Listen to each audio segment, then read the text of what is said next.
friends, welcome back to Pink's Kitchen Tamil. இன்னைக்கு நம்ம ரசம் powder எப்படி செய்யறதுன்னு தான் பார்க்க போறோம். இது ரொம்ப ஃப்ளேவர்ஃபுல்லா நல்ல வாசனையா இருக்கும். நம்ம சவுத் இந்தியாலயே ரசம் ஒரு பாரம்பரியமான ஒரு டிஷ். இந்த ரசம் பண்றதுக்கு இந்த ரசப்பொடி தான் ஒரு கீயான இன்கிரிடியன்ட். எந்த வெரைட்டி ஆஃப் ரசம் பண்ணனும்னாலும் இந்த ரசப்பொடி யூஸ் பண்ணி நீங்க பண்ணலாம். ரசம் ரொம்பவே ஹெல்தியான டிஷ் பிகாஸ் அது உங்க டைஜஷனுக்கு நல்லா ஹெல்ப் பண்ணும். அப்புறம் உங்களோட இம்யூனிட்டியும் நல்லா பூஸ்ட் பண்ணும். இது நீங்கள் ஒரு தடவை பண்ணிட்டீங்கன்னா ஒரு 6 months வரைக்கும் வச்சு யூஸ் பண்ணலாம். ரொம்ப ஈஸியாக பண்ணிடலாம். ஸோ இந்த ரெசிபியை பார்க்குறதுக்கு முன்னாடி இதுக்கு தேவையான பொருட்கள் என்னென்னு பார்த்துட்டு வந்துடலாம். ஒரு பேனை சூடு பண்ணிக்கோங்க. அதில் 2 tablespoon மிளகு சேர்த்துருங்க. இது ஒரு 5 minutes நல்லா லோ ஃப்ளேமில் கலந்து விட்டுருங்க. இந்த மிளகு நல்லா வாசனையாக ஆகிற வரைக்கும் நல்லா கலந்து விட்டுக்கோங்க. இப்போ இது கூட ஒரு 4 காஞ்ச மிளகாய், 2 tablespoon ஜீரகம், 2 tablespoon தனியா, அப்புறமா 2 teaspoon துவரம் பருப்பு சேர்த்துக்கோங்க.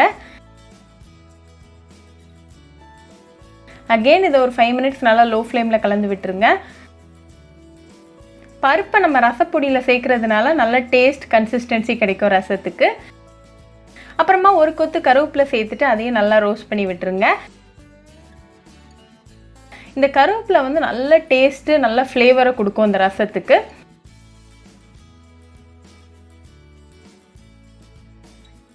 இப்போ எல்லா இன்க்ரீடியன்ஸும் நல்லா ரோஸ்ட் ஆகி ரெடியாக இருக்குது. ஸோ ஃப்ளேம் ஆஃப் பண்ணிவிட்டு 1 teaspoon அளவுக்கு பெருங்காயத்தூள் சேர்த்துக்கோங்க.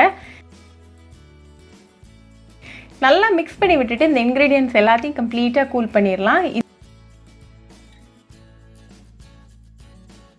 இந்த எல்லா இன்க்ரீடியன்ஸும் கூல் ஆகிறதுக்கு ஒரு 10 minutes ஆகும். ஸோ நம்ம வெயிட் பண்ணலாம்.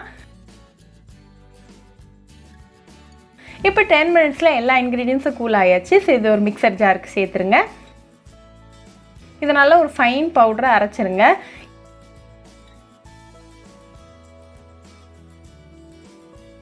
இப்போ நல்ல வாசனையான ரசப்பொடி சூப்பராக ரெடி ஆயாச்சு. இந்த உங்கள் கிச்சனில் ஒரு 2 மணி நேரமாவது இந்த ஃப்ரெஷ் ரசத்தோட வாசம் அப்படியே இருக்கும். இந்த ரசப்பொடியை நீங்கள் ஒரு ஏர்டைட் கண்டெய்னரில் போட்டு வச்சு ஒரு 6 மாதம் வரைக்கும் வச்சு என்ஜாய் பண்ணலாம்.